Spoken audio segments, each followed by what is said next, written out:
Hello there, good morning. I hope you had a glorious morning. And today I'm going to satisfy the curiosity of a young learner by telling him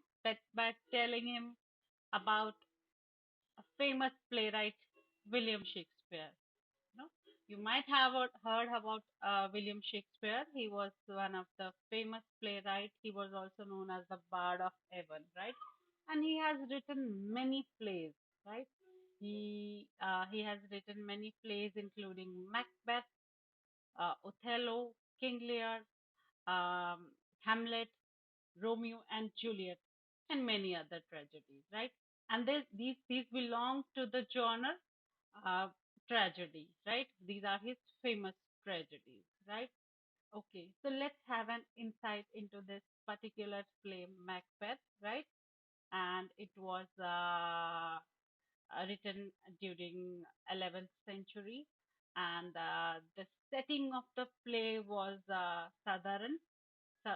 It was southern setting, and southern part was a bit dreary and damp. It gives kind of, you can say a gloomy picture, right? And after the setting, I guess I should tell you about the main characters of the play. The first character is Macbeth, right?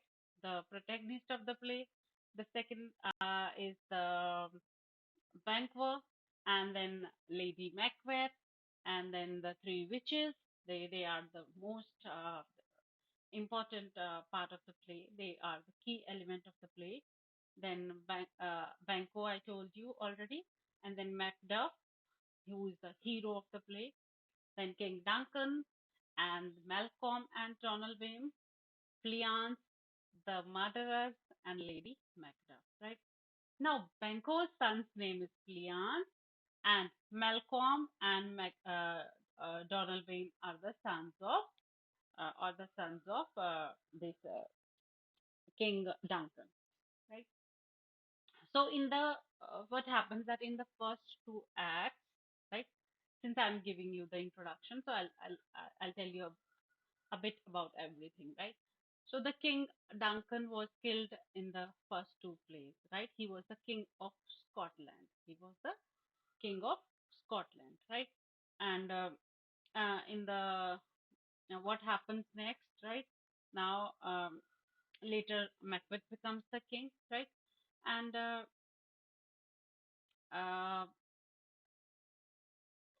I think we should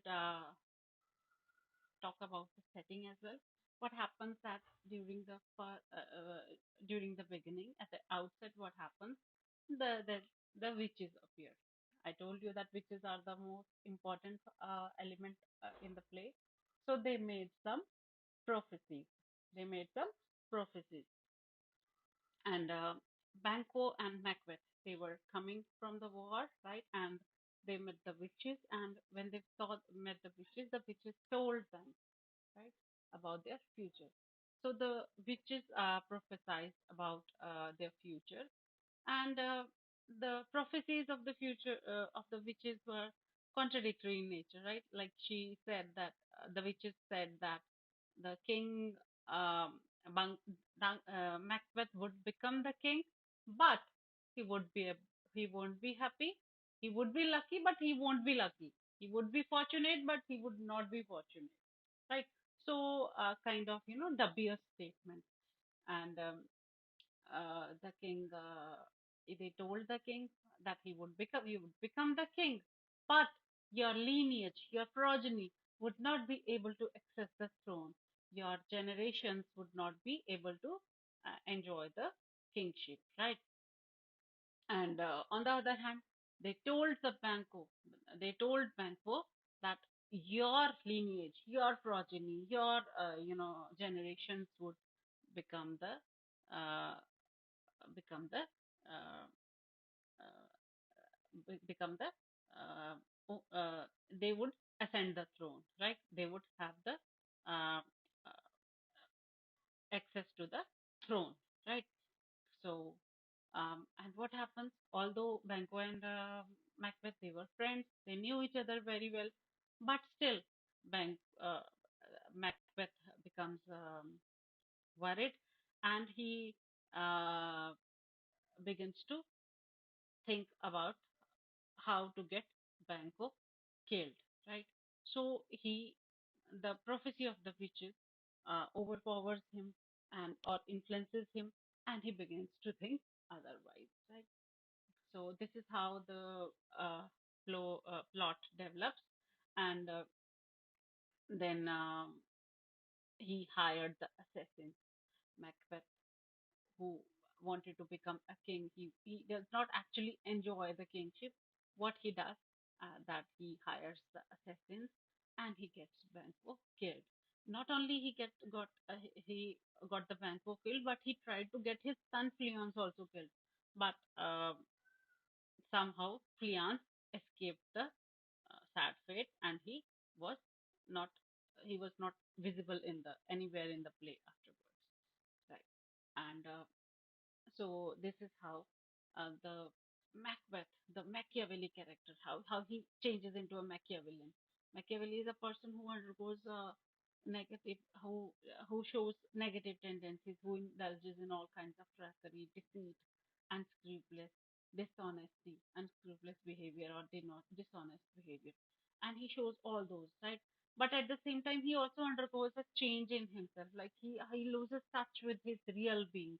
He becomes paranoid because he indulges in the trickery and killings and plotting.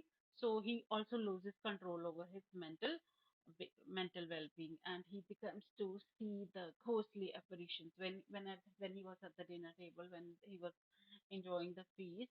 He sees the ghost of Banquo, and he sees again and again he sees the ghostly apparitions, right? And he goes a shift in his character, right? And somehow at other times he depicts that he undergoes guilt, right? Because he has changed from his what he was, and like there are changes in his, he shows a confused state of mind, but like he falls into the trap, and he gets more and more indulged into the negative behaviors, negative tendencies, right? So there are there are the themes, right? And his this corrupt ambition, which is unstoppable. This is one of the themes. Another theme is the relationship between masculinity and cruelty, right? So one example of his cruelty and masculinity is that how he pervades over the hired assassins, and how he convinces the hired assassins that he is how Banco is their enemy also, and he makes them believe that Banco is their enemy also, and they should leave no evidence uh, after killing after killing Banco. So he influences the hired assassins and makes them believe that Banco is their enemy, right? And this is the male cruelty, and another feminine aspect of cruelty is the Lady Macbeth, right? She also, how she influences Macbeth to commit crimes, to indulge more into the um, trickery and the sinister, makes a part of sinister game, makes him a part of this particular sinister game. And so this play is all about, you know, the guilt, deceit, slaying, murder, right? And these are the major themes. And also there's a blood. Blood is an important symbol in the play. Blood, how the blood symbolizes, right? And another symbols are objects, characters, figures, and colors, which are used to represent some abstract ideas or concepts, right? And there are other motifs, recurring structures, contrasts, and literary devices, right? Metaphors are used, and how different metaphors are used, and literary devices that help to develop and inform the text's major themes, right? How the Macbeth uh, visualizes and he begins to hallucinate. So these things are recurring in the play, right? Macbeth also sees a dagger floating in the air, right? So this, all these are the negative tendencies of the Macbeth, how he turns into a Machiavellian, right? And there are other terms too, like regicide. Regicide means killing a king, right? When someone kills a king, that's known as regicide. And killing one's own father is known as parricide. Now, Duncan was killed by Macbeth, right? But he makes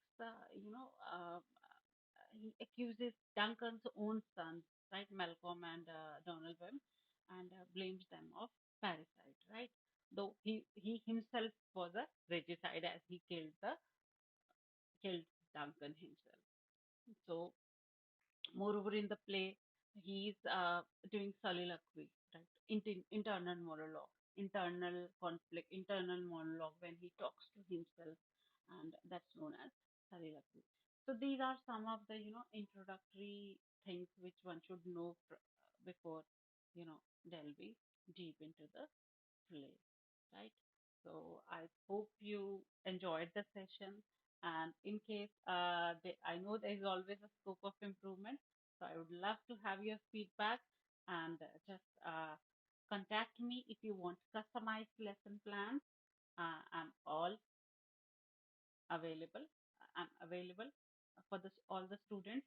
And in case there is a need of customized lesson plans of anything, like even if it is a grammar, even if it is some specific topic, right?